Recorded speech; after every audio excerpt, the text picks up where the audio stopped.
This is the story of Justin Trudeau's $54 million ArriveCan scandal.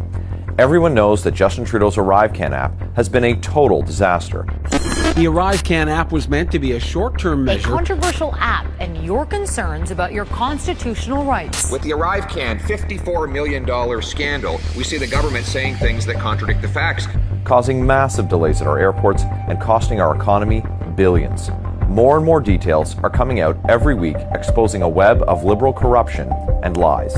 If you haven't been following, allow me to get you up to speed, because if you know the truth, I promise you, you'll be shocked and appalled. Let's start from the beginning.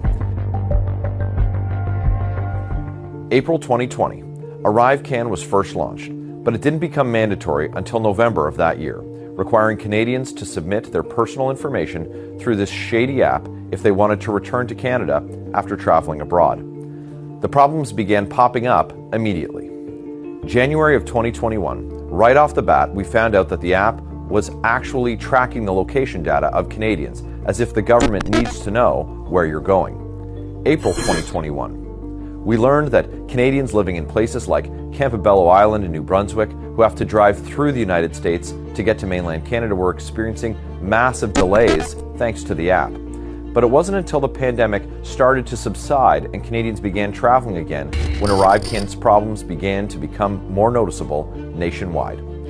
January 2022, countries around the world, such as Denmark, began to remove their pandemic restrictions. But what did Trudeau do? He doubled down. And, as you could expect, consequences soon followed. May 2022, Canadians started experiencing massive delays at our airports. For those of you who tried to travel this past summer, you remember it. Toronto's Pearson Airport was home to more canceled and delayed flights than any other airport in the world. But Trudeau still wouldn't back down. July 7, 2022, Trudeau's PHAC publicly threatened to fine people who didn't comply with ArriveCan, showing just how committed Trudeau was to this app. He kept digging his heels in, even as experts said that the app was the cause of the delays. But at this point, it was causing more than delays. It was stranding Canadians abroad and essentially putting Canadians under house arrest. July 19, 2022, it was reported that a glitch in the ArriveCan app stranded a group of Canadian scouts in Switzerland. July 27, 2022, a glimmer of hope. The Privacy Commissioner launches an official investigation into ArriveCan due to questions surrounding the collection and use of personal information and data. August 12, 2022, it was revealed that the ArriveCan app had put 10,000 Canadians under quarantine due to another different glitch. You would think that after all these problems and scandals, the government might admit that they're screwing up. But of course, they did the opposite. August 17, 2022, Trudeau's Transport Minister, Omar Alghabra, came out claiming that the app was not causing the delays, even though experts from the travel industry and business leaders were insisting otherwise. At this point, so much pressure was mounting on the Trudeau Liberals that they were basically forced to give in. October 1st, 2022, the Trudeau Liberals finally make the ArriveCan app optional. Now, you may have noticed that the airport delays mysteriously disappeared after that, but that's got to be a coincidence, I guess, since Trudeau and Alghabra were so insistent that ArriveCan was not responsible for those delays. But that's not the end of the scandals. In fact, it's only the beginning. October 17, 2022, a bombshell drops.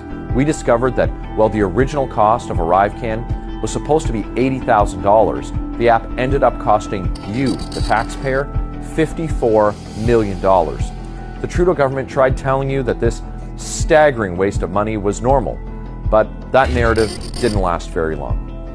October 18, 2022, just a day after the $54 million bombshell, tech experts naturally chimed in with their opinions. The conclusion? The $54 million app could have been developed for a measly $250,000. Not only that, but the government admitted that they were only considering contracts to a subset of capable people and organizations. So, who exactly were these capable organizations and where in the world did the money go? Well, we're starting to get some clues. October 20th, 2022.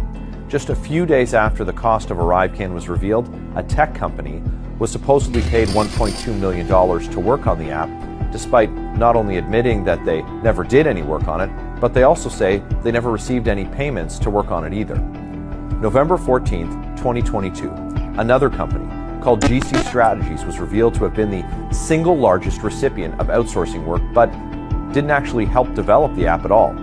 After being handed $9 million from the Trudeau government, they outsourced their work to actual IT professionals and took a 30% cut for doing no development work at all.